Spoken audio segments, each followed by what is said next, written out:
মই আছোঁ যমুনামুখত আৰু মোৰ ছোৱালীকো ৰাতিপুৱা উলিয়াই লৈ আনিছোঁ কাৰণ ঘৰত নাথাকে। সেইটো এটা ডাঙৰ সমস্যা। ৰাতিপুৱা হ'লে ফুৰাই আনিব লাগিবই।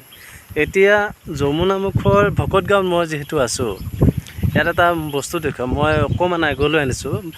আপোনালোকে জানে যে সকলোফালে বানপানী হৈ আছে, যে উজনি অসম বুলি ক'লে বৰ্তমান পৰিস্থিতি কিমান ভয়ানক হৈ আছে। আৰু আমাৰ মধ্য অসমৰ অন্য এখন নদী হৈছে কপিলী, আৰু বৰ্তমান এইখন কপিলী নদীৰ দৃশ্য।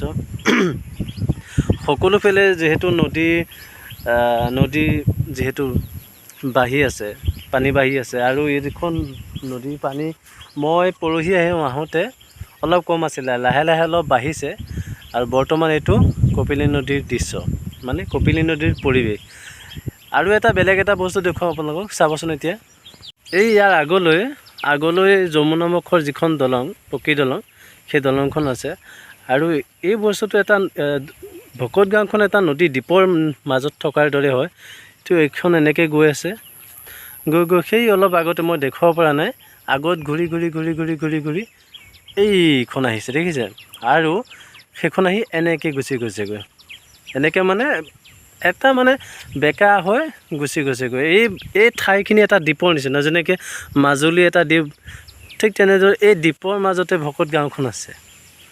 যমুনামুখ ভকত গাঁও যিসকলে জানে তেওঁলোকে গম পাব। মানে এই ঠাইখিনি কিন্তু বৰ ভয়ানক ঠাই।